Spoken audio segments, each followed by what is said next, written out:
ሰላም ለእናንተ ይሁን። ዛሬ የምንመረምራቸው ምንጮች በእውነት አእምሮን የሚፈታተን አንድ ትልቅ ጥያቄ ይዘው ነው የመጡት። አዎ፣ ምናልባትም ብዙዎቻችን ስለ መጨረሻው ዘመን ያለንን የተለመደ ግንዛቤ ሊቀይር የሚችል ሐሳብ ነው። ጥያቄው የሚነሳው ከዮሐንስ ራእይ ምዕራፍ 6 ነው።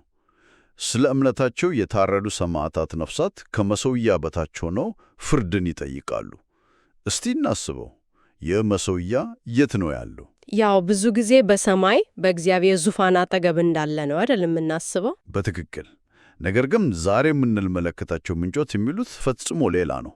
በእነሱ ትንታኔ እነዚህ ሰማዕታት እየጮኹ ያሉት ከሰማይ አይደለም። ከየት ነው የሚሉት? ከዚቹ ከምኖሩባት ምድር ነው።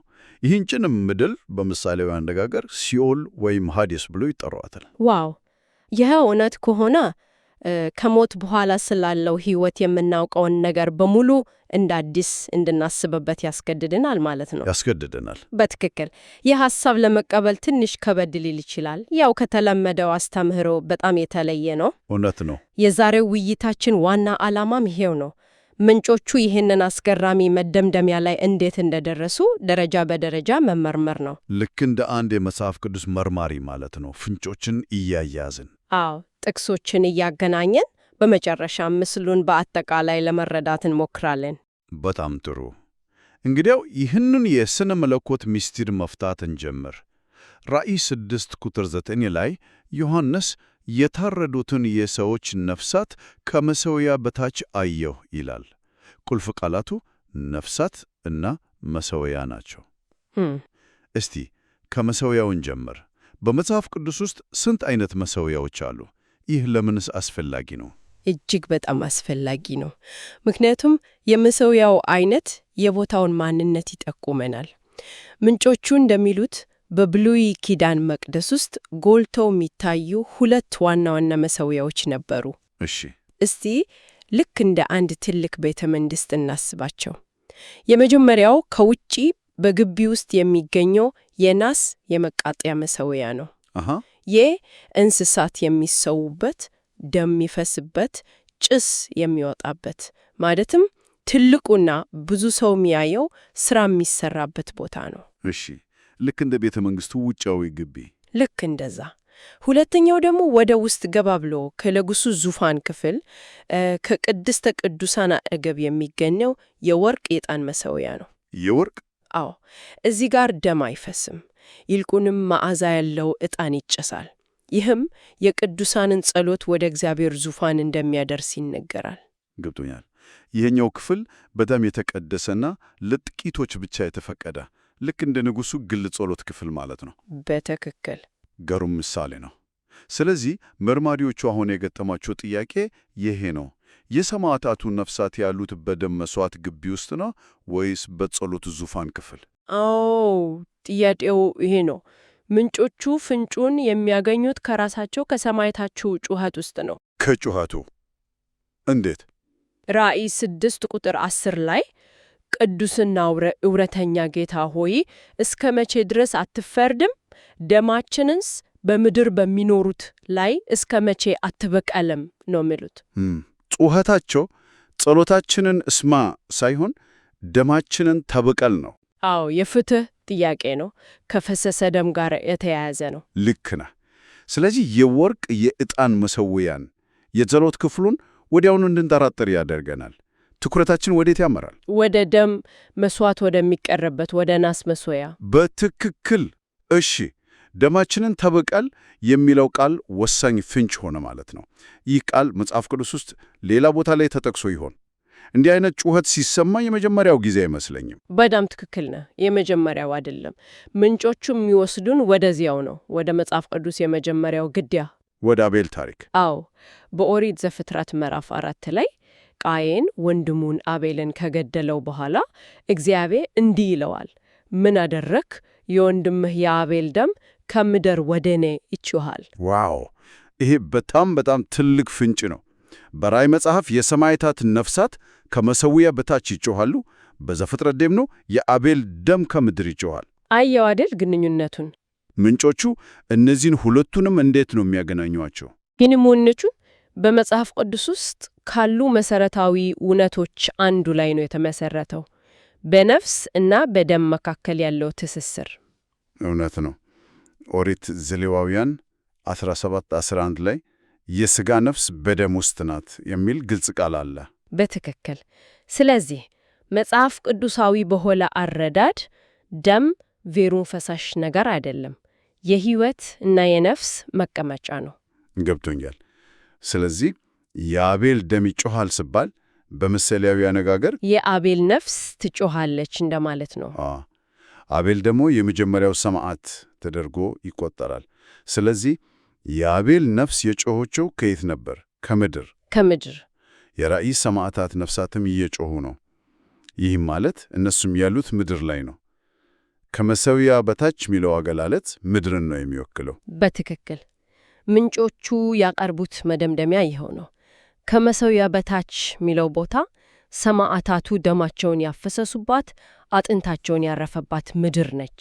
የሚገርም ነው። ነገር ግን ትንታኔው እዚህ ላይ አያበቃም። ይሄ ገና የጉዟችን መጀመሪያ ነው። ቀጥሎ የሚመጣው ጥያቄ ይህ ምድር በመንፈሳዊ ዓለም ካርታ ላይ የት ትገኛለች የሚለው ነው። ይሄ ደግሞ ሌላ ጥልቀት ያለው ጥያቄ ነው። ምድር በመንፈሳዊው ዓለም የት ነው የምትገኘው? ምንጮቹ እንደሚሉት በኃጢአት ምክንያት የወደቀችው ምድር የምትገኘው በሲኦል ወይም በግሪኩ አጠራር ሃዲስ ግዛት ስር ነው።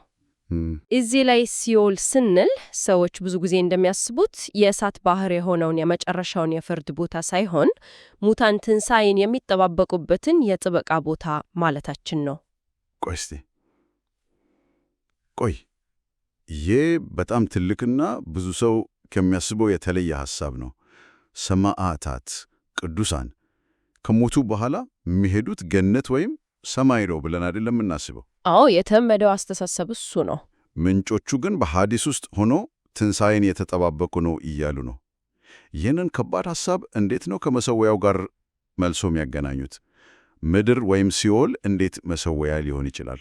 እዚህ ላይ ነው ቅድም የጠቀስነው የናስ የመቃጠያ መሥዋያ ምሳሌያዊ ፍች በደንብ ግልጽ የሚሆነው። እሺ፣ ምንጮቹ ሲኦልን ወይም ሐዲስን ከዚህ መሥዋያ ጋር ያመሳስሉታል። ምክንያቱም የመቃጠያ መሥዋያው የፍርድና የመንጻት ምልክት ነው። እንዴት? በላዩ ላይ የሚቀርበው መሥዋዕት በእሳት ይቃጠላል። በተመሳሳይ በሐዲስ ወይም በሲኦል ውስጥ ያሉ ነፍሳት የመጨረሻውን የእሳት ፍርድ ይጠባበቃሉ። ልክ ነው። ራእይ 20 ላይ ሲኦል ራሱ ወደ እሳት ባህር እንደሚጣል ይናገራል። በትክክል። ስለዚህ ሲኦል ራሱ ለፍርድ የቀረበ ልክ እንደ መሥዋዕት በእሳት የሚጠፋ ነገር ነው ማለት ነው እያለን ነው። አዎ፣ ምንጮቹ የሚሉትም ይሄንን እግዚአብሔር በኃጢአት የወደቀውን ፍጥረት በሙሉ በዚህ ምሳሌያዊ መሥዋያ ወይም ሲኦል ውስጥ እንደዘጋቸው ይገልጻሉ። በኃጢአት የወደቀው ፍጥረት በሙሉ ለፍርድ የተቀመጠበት ቦታ ነው ማለት ነው። አዎ፣ የቤተ መቅደሱ አወቃረም ይሄንን በደንብ ያሳያል። የመቃጠያ መሠዊያው የሚገኘው ከእውነተኛው መቅደስ ውጪ በግቢው ውስጥ ነው። እውነት ነው። ስለዚህ ሲኦልም ከእውነተኛው ሰማያዊ መቅደስ ውጪ ያለ ግቢ እንደሆነ ይተረጎማል። ሰማዕታቱም ያሉት በዚህ ምሳሌያዊ ግቢ ውስጥ በመቃጠያው መሠዊያው ስር ማለቱም በምድር ወይም በሐዲስ ነው። እሺ፣ እስካሁን የደረስንበትን ነጥብ ላጠቃልል። የሰማዕታት ነፍሳት ከመሠዊያ በታች ሆነው ይጮኻሉ። የጩኸታቸው ፍንጭ ደማችንን ተበቀል የሚለው እንደ አቤል ደም ከምድር እንደሚጮኹ ያሳየናል። አዎ፣ ይህች ምድር ደግሞ በሥነ መለኮት አገላለጽ በሲኦል ሐዲስ ግዛት ስር ናት። ሲኦል ደግሞ በምሳሌነቱ ፍርድን ከሚጠባበቀው የናስ መቃጠያ መሠዊያ ጋር ይመሳሰላል። በጣም ጥሩ ማጠቃለያ ነው።